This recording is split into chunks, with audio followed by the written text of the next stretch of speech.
The Gilded Age: Secrets and Stories of America's Glittering Past. Welcome to Steeped in History. Today we're diving into the dazzling and sometimes dark world of the Gilded Age, when America glittered with wealth on the surface, but beneath that shine, things were far more complicated. Buckle up because we have some intriguing stories and facts you won't find in your average history textbook. The Gilded Age refers to the period in American history from the 1870s to about 1900. The term was coined by writer Mark Twain in his book The Gilded Age, A Tale of Today. It wasn't exactly a compliment.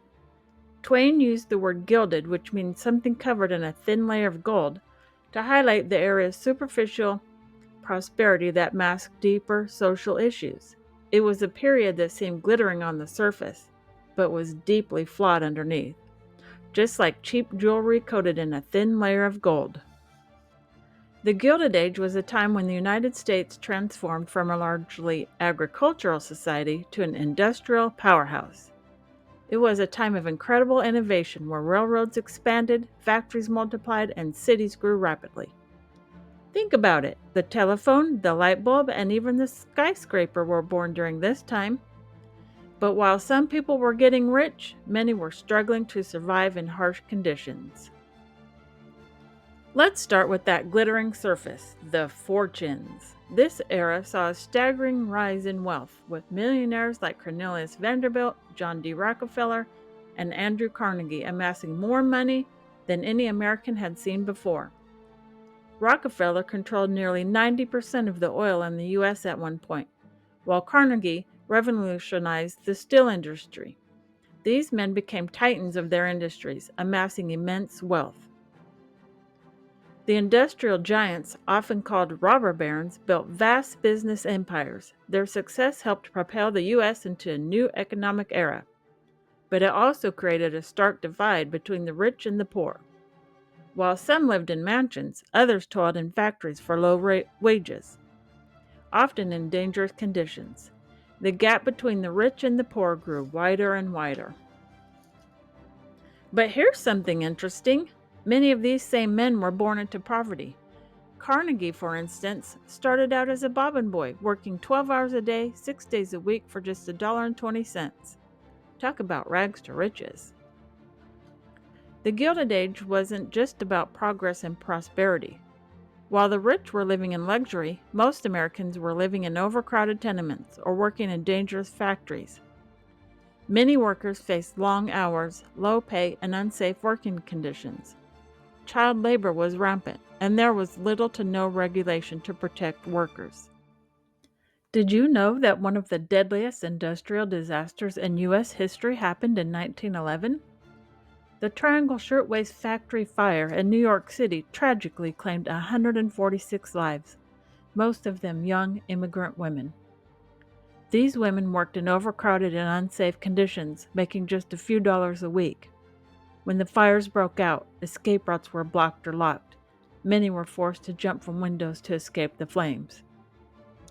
This tragedy, however, sparked one of the most significant labor reforms in U.S. history, leading to new safety standards and labor rights for workers. The struggles of the working class eventually led to the rise of labor unions. Workers began organizing strikes and protests, demanding better conditions, fair pay, and the right to unionize. These movements laid the groundwork for labor rights we often take for granted today. The legacy of the Triangle Shirtwaist Factory fire reminds us that workers' rights have been hard-earned, often through devastating loss. Now, let's talk about the epitome of Gilded Age extravagance, the Newport mansions. These were summer cottages built by families like the Vanderbilts and the Astors. Despite their lavishness, the Newport mansions were only used for about 6 to 8 weeks each summer. Families would throw lavish parties, host events, and enjoy Newport's social scene, only to leave them empty for the rest of the year. Can you imagine spending just 6 weeks a year in a 70-room mansion? The Breakers, owned by Cornelius Vanderbilt II, is the largest and most famous Newport mansion.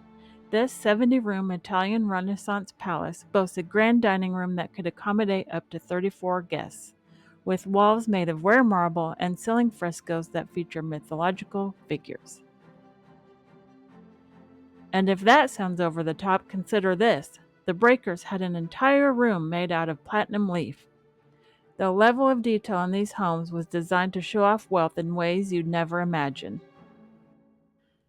Not all wealthy families flaunted their fortunes in the same way. Take Huguette Clark, the mysterious heiress who inherited a vast fortune from her copper magnate father. Though she had multiple palatial homes, she lived the last 20 years of her life in a hospital room, even though she wasn't ill.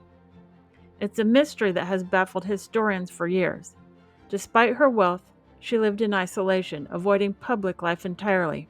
Her story reveals a more somber side to the gilded lives of America's wealthiest. The Gilded Age set the stage for the modern United States in many ways. So what can we learn from the Gilded Age today? The innovations and infrastructure developed during this time were crucial to America's growth in the 20th century. But the era also serves as a reminder of the dangers of unchecked capitalism and social inequality. While it was a time of massive innovation and growth, it was also an era of stark inequality. It reminds us that behind every era of progress, there are stories of struggle, innovation, and sometimes even scandal. As we look back, it's clear that the Gilded Age was a time of contradictions. It was an age of great wealth and severe poverty, of innovation and exploitation. Understanding this period helps us better grasp the complexities of economic and social issues we still face today.